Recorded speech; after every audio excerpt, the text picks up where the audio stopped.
Bonjour et bienvenue dans la quotidienne de School TV, l'émission qui vous raconte l'éducation au quotidien. Au sommaire, aujourd'hui, une femme sur 10 vit au moins une grossesse non évolutive, ce que le langage courant appelle une fausse couche. Expérience souvent cachée, traumatique. Anna Lenzer lui consacre un roman graphique intense et touchant. Elle est l'invitée du Grand Oral.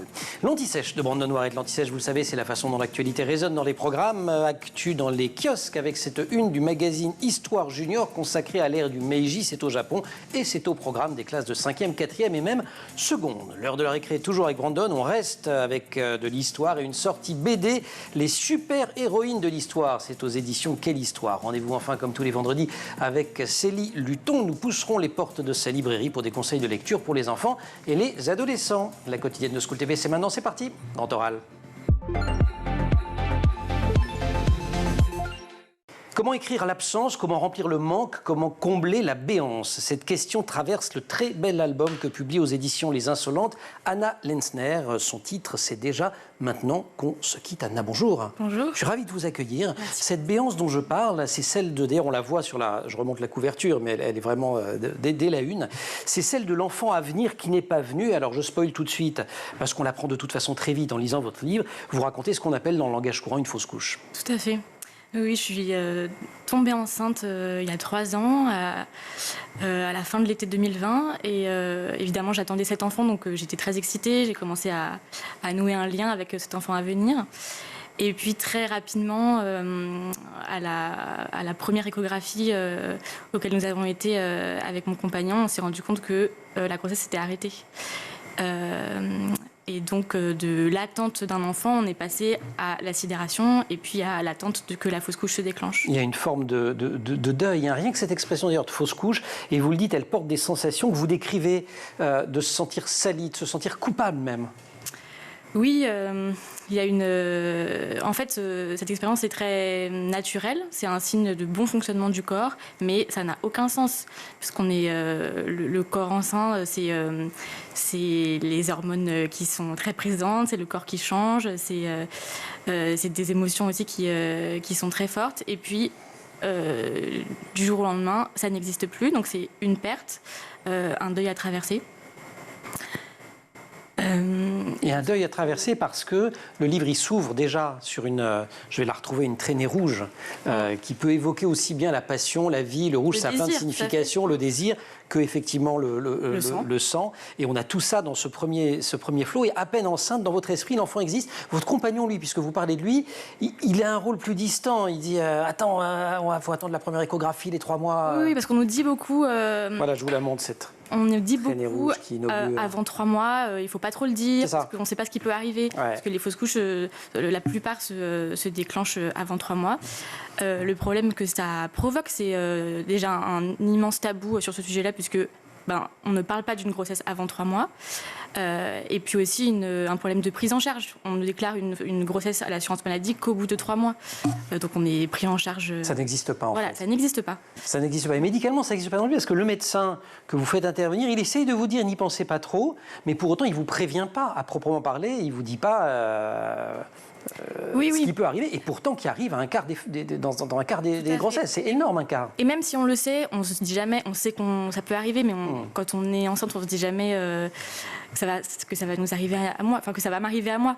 Donc, en fait, le rationnel ne rentre pas en ligne de compte. Et effectivement, ce que je raconte dans le livre, c'est que mon compagnon est, lui, beaucoup plus distant, beaucoup plus prudent, parce que ça ne se passe pas dans son corps, et que lui ne voit pas les évolutions dues aux hormones, les seins qui gonflent, la faim qui arrive, l'extrême fatigue qu'on ressent au premier trimestre et qui est invisible pour le reste du monde puisque le ventre n'est pas rond.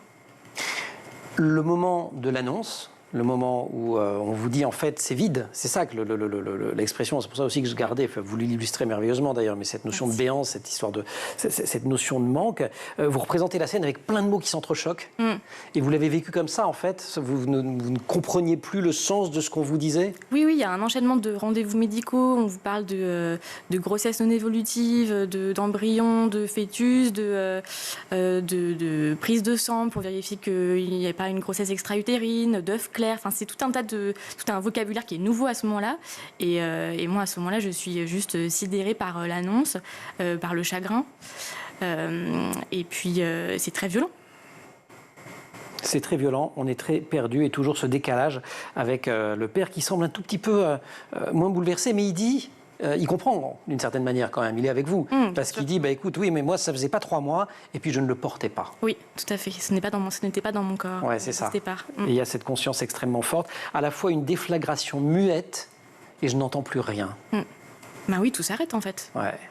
On passe d'un monde où on porte la vie, on va accoucher dans quelques mois, et puis du jour au lendemain, en fait, la vie qui est dans le ventre s'est transformée en mort. Vous lui choisissiez déjà la couleur de ses bottes. Exactement. Dans une projection qui me ressemble bien. Et puis c'est aussi pour ça que c'est tabou, c'est parce que tout ce qui touche au deuil, à la mort, à ce qui s'arrête, ça gêne un peu, quoi. On ne sait pas trop comment en parler. Et c'est aussi pour ça que j'ai fait ce livre, c'est pour que ce soit lu, entre autres, évidemment, par des femmes qui traversent cette fausse couche, mais aussi par l'entourage, pour mieux comprendre et donc mieux accompagner. Mais même par tout le monde, si je puis me permettre. Tout simplement. Mais oui, c'est ça. C'est pas seulement pour des personnes qui seraient directement concernées. Même si effectivement, elles vont y trouver des résonances très particulières, très sensibles aussi. C'est déjà maintenant qu'on se quitte. Anna Lenzer, c'est aux éditions Les Insolentes. C'est en librairie depuis le 20 mars et on retrouve Anna juste après l'Anti-Sèche. Brandon Warrett. Brandon, bonjour. Bonjour, Emmanuel. Anti-Sèche aujourd'hui consacré à un sujet qui est à la une du nouveau Histoire Junior, celui du mois d'avril, consacré au Japon de l'ère Meiji. Et vous revenez sur cette histoire peu connue malgré tout. Alors, quand même, qu'elle figure au programme de 5e, de 4e. Vous l'avez même repéré en seconde. Bien sûr, totalement. Donc, période assez courte, 1862-1912, mais période extrêmement riche et de développement jusque-là sans précédent dans l'histoire du Japon. Avant l'ère Meiji, il y avait l'ère des Tokugawa depuis 1603, cette famille extrêmement puissante qui exerce une fonction de shogunat qu'on peut traduire par maire du palais. C'est un peu comme Charles Martel dans le royaume des Francs. Donc, l'empereur, lui, il existe bel et bien, mais c'est un peu comme la monarchie britannique. Il a juste une fonction extrêmement symbolique. Avant l'ère Meiji, avec les Tokugawa, le pays du soleil levant, lui, vit plutôt dans l'obscurité. C'est le cas de le dire, puisqu'on a des structures féodales extrêmement rigides, un pays diplomatiquement isolé, et c'est à partir de 1853 que tout bascule considérablement lorsqu'une flotte américaine arrive au large du Japon et demande au pays de s'ouvrir son commerce international avec le reste du monde.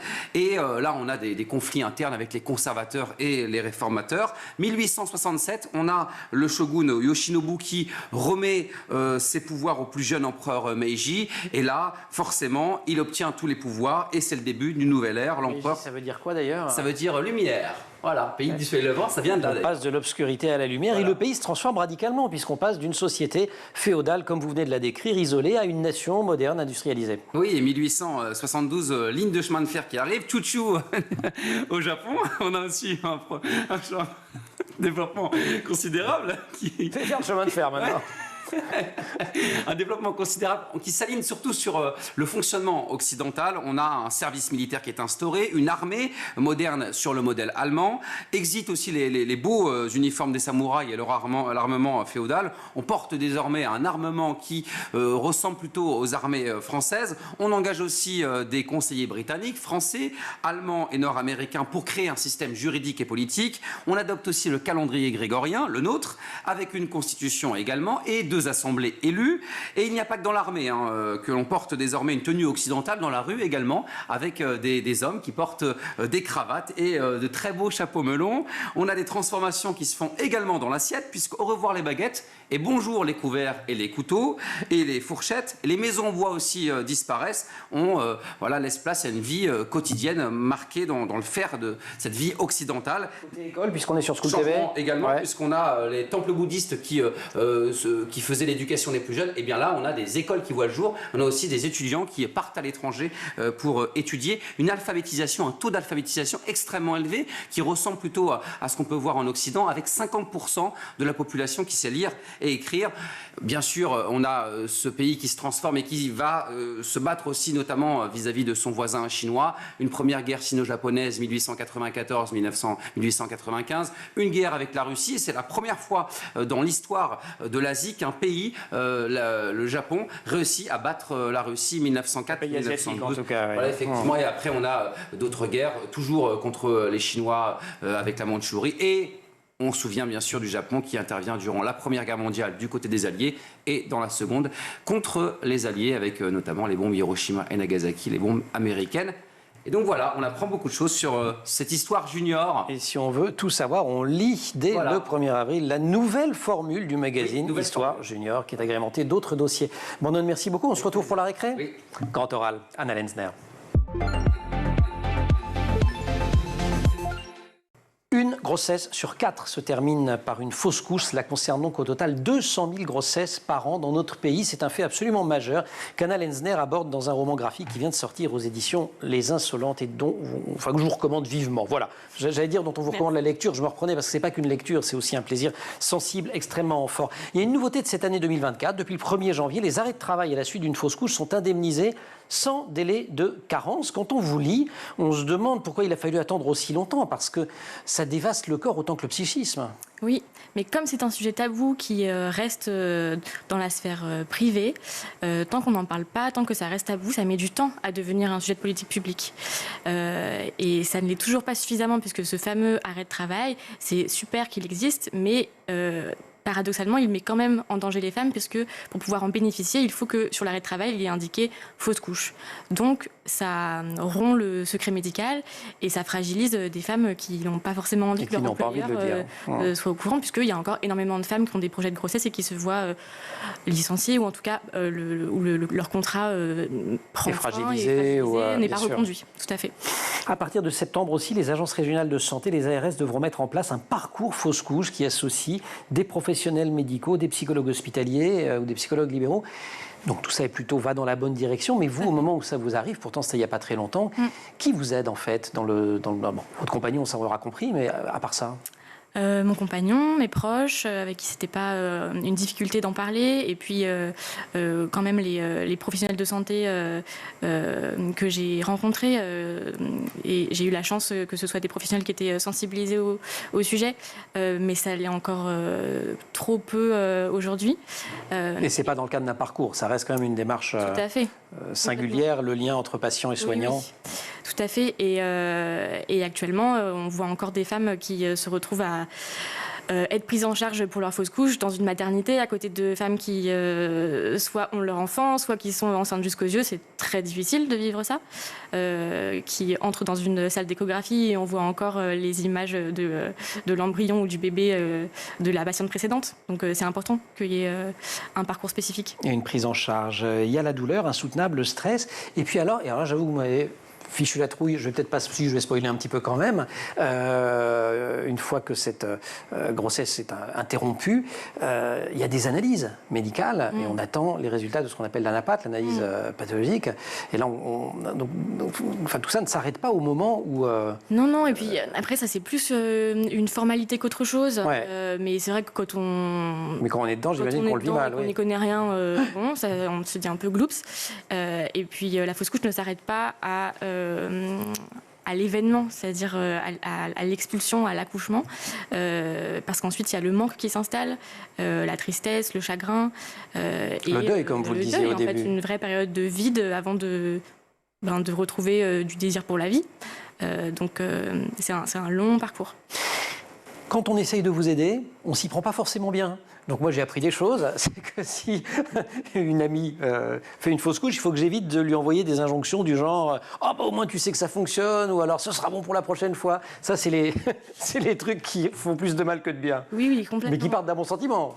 Effectivement, parce qu'il y a beaucoup souvent de tendresse et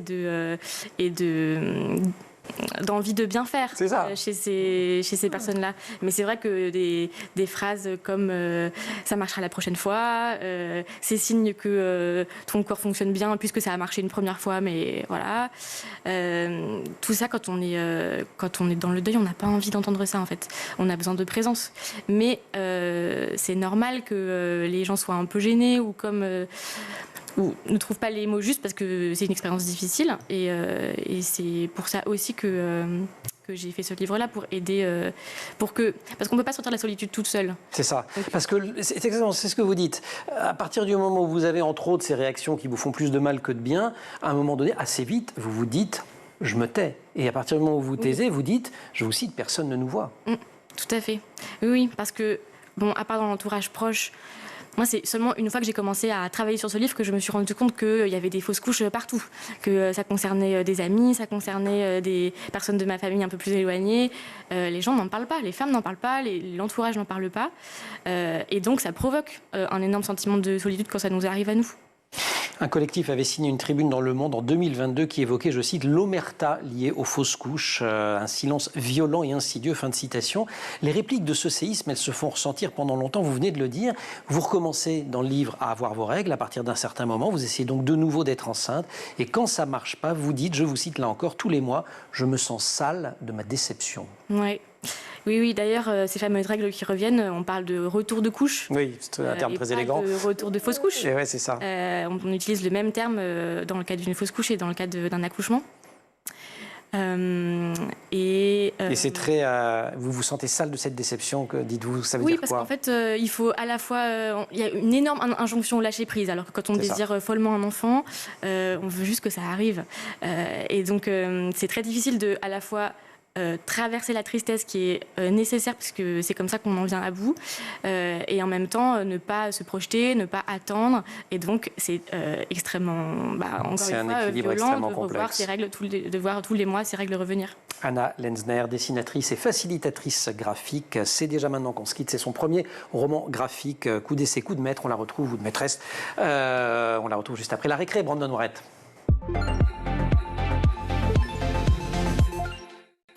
La récré, aujourd'hui, une sortie BD, les super-héroïnes de l'histoire aux éditions Quelle Histoire. Vous n'avez pas fait les super-héros? Oui, voilà, effectivement. Bah là, c'est la suite. Maintenant, on a les héroïnes et après les zéros. Donc, les warriors. 10 grandes figures de l'histoire qui ont marqué l'histoire de France, et pas que. On retrouve Jeanne d'Arc, on a Olympe de Gouges, on a aussi Lucie Aubrac, engagée dans la résistance aux côtés de son mari Raymond Aubrac. On a aussi Rosa Parks. Et on a, ce qui est intéressant aussi, et ce que fait souvent Quelle Histoire, c'est qu'on a des personnages, des figures féminines beaucoup moins connues. Par exemple, on retrouve Wu Zetian. C'est la seule impératrice de l'histoire de la Chine. Elle a marqué l'histoire pour sa beauté. Hein. C'est comme ça qu'elle réussissait à charmer les hommes et à prendre le pouvoir avec la dynastie des Zhou. Et surtout par son caractère bien trempé. Elle vit aux alentours du 7e siècle, 624-705.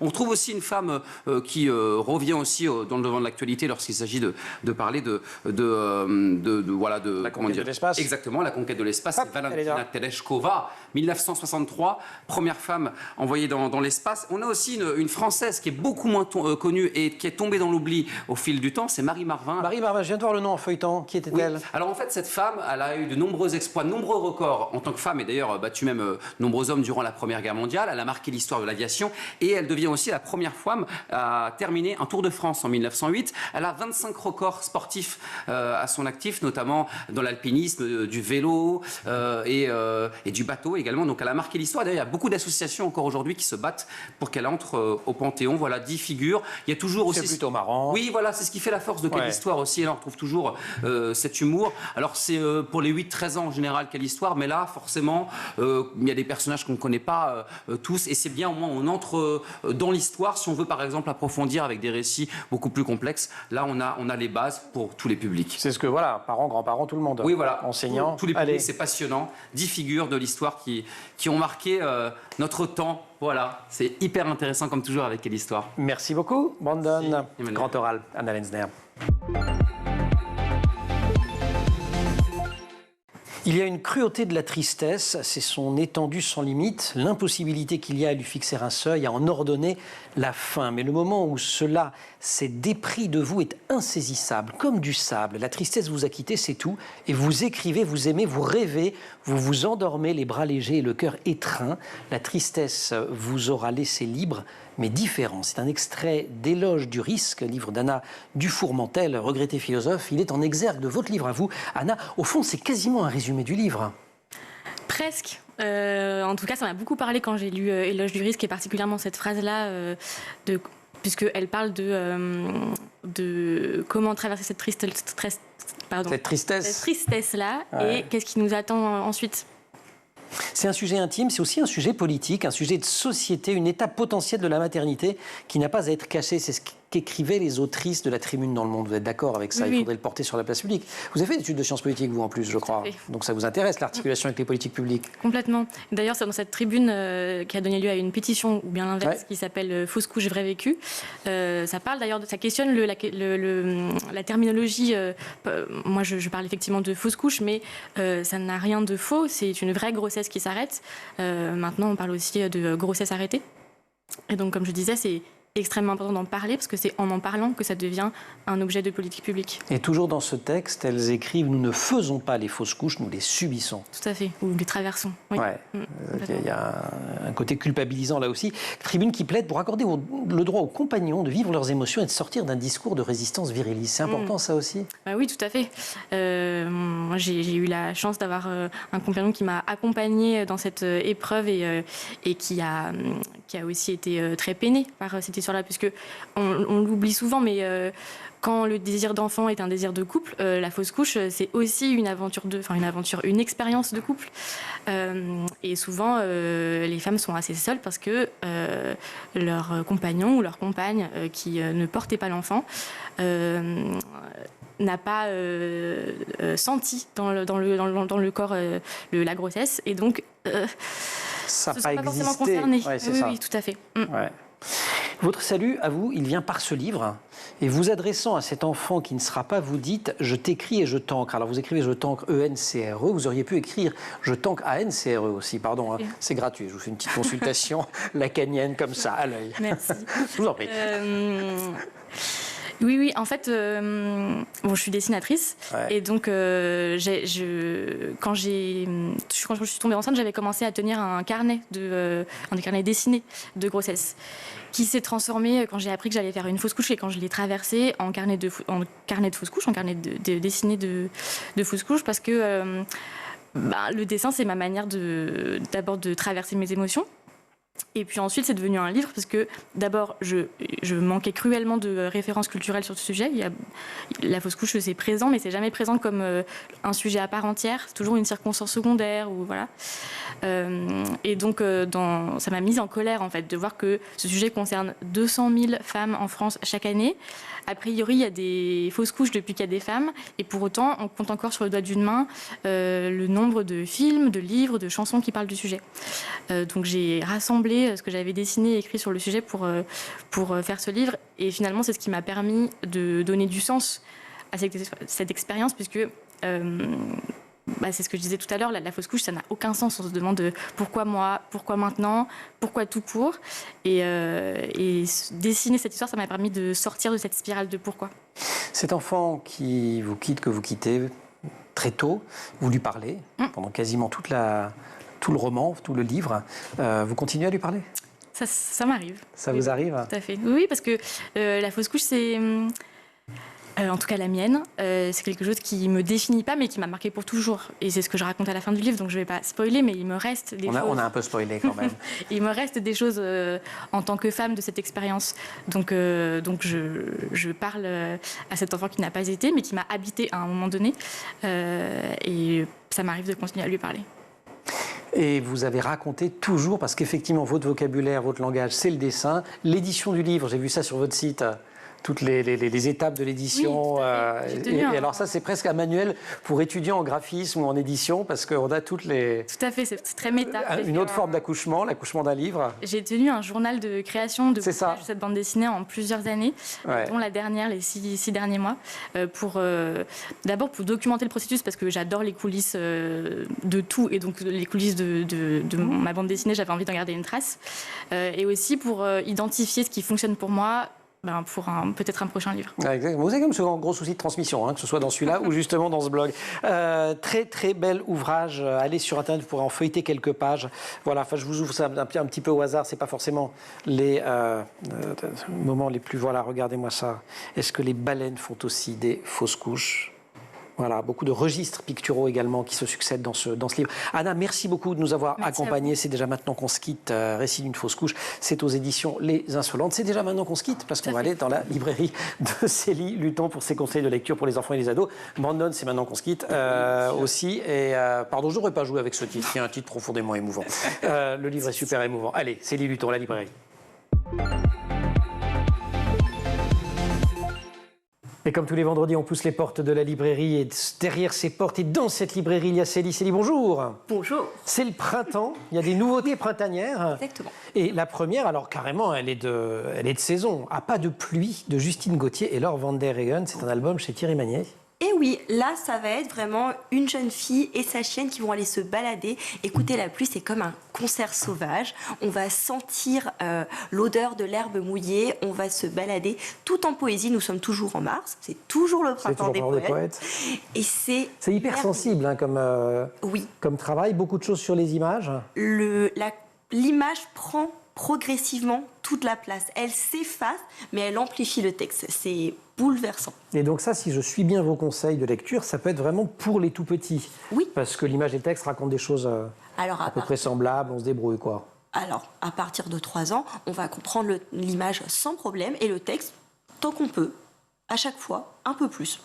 Et voilà, et on progresse. Et ça peut être également une première lecture quand les enfants commencent à savoir lire. Deuxième conseil, Le garçon qui voulait devenir un être humain, de Jörn Riel, illustré par Christelle Espier chez Sarbacane. C'est pas vraiment une nouveauté? Non, ils l'ont relooké, ils ont fait un format plus petit, plus souple, moins cher.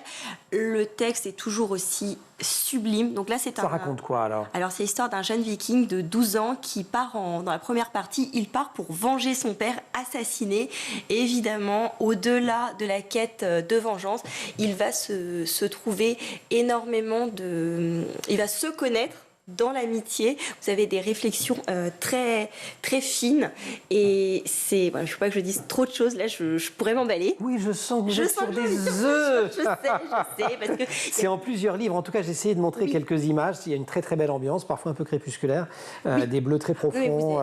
Les illustrations sont superbes. Les illustrations de Christelle Espier sont magnifiques. Et surtout, vous allez grandir avec notre héros.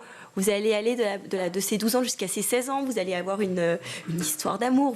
J'arrête, je m'emballe. Et ça se passe en l'an 1000. À partir de quel âge? 8 ans? 8-10 ans, oui. 8-10 ans. Mais un parent attentif ou un enseignant qui a le temps, à partir de 6 ans, vous allez avoir un public très attentif. Parce que l'histoire fonctionne de manière linéaire et suffisamment compréhensible. Troisième conseil, en ce 22 mars, de Marion Brunet, qu'on a reçu il n'y a pas longtemps dans la quotidienne pour son premier roman adulte. Ilos, cette fois, on est chez Pocket Jeunesse et c'est pour les ados. C'est pour les ados. À partir du collège, moi, j'ai pas vu... Même 12-13. Oui, voilà, pas de problème de compréhension. Au contraire, c'est un tome 1, donc c'est bien parce que le texte est très clair, il est fluide. Là, encore, on est dans une histoire de vengeance, notre héroïne. Et alors, on reconnaît Notre-Dame de la Garde, Marseille. Alors, mais Marseille sous les eaux. Qu'est-ce qui s'est passé? Une légère anticipation. Notre inaction climatique a finalement eu raison de notre planète. Donc, la plupart des trésors de Marseille sont enfouis. Et on est en 2052. 2053 ? Ouais, je sais plus, 52, m'a écrit quelqu'un qui s'appelle Célie Luton, mais enfin bon, bref. Oui, c'est ça. Mais bon, c'est une fois de plus un texte de Marion Brunet, c'est quelque chose qui se déguste, c'est une écriture qui est franche, rapide, incisive. On est presque sur les crocs à la fin de ce premier tome, puisqu'on se dit, mais et alors, est-ce qu'elle va réussir à venger son frère? Et le Commodore, qu'est-ce qu'il a fait? Voilà, et le truc, c'est que c'est un tome 1. Oui. Donc, on a hâte d'avoir la suite. Alors moi, oui. J'aurais été là quand vous avez reçu Marion Brunet, j'aurais déjà essayé d'avoir des informations, mais bon, je ne pourrais pas. On essaiera la prochaine fois pour la recevoir pour quand la trilogie avancera. Merci beaucoup, chère Célie, donc de Marion Brunet, plutôt pour les 12-13 ans. Ilos, c'est chez Pocket Jeunesse. Le garçon qui voulait devenir un être humain, la trilogie, donc une réédition, mais en moins cher, en plus léger et en toujours aussi belle, c'est chez Sarbacane et chez Thierry Magnier. Ce très bel album pour les petits qui s'intitule À pas de pluie. Merci beaucoup, chère Célie. Merci aussi à toute l'équipe de l'émission. Au maquillage, Julie Ordner, Marine Plantec pour la préparation de l'émission, qui est en régie aujourd'hui avec Michael Fristo au son, Angèle Jean Girard à la réalisation. Vous restez sur School TV, vous nous retrouvez nous en permanence sur Internet et sur les réseaux sociaux.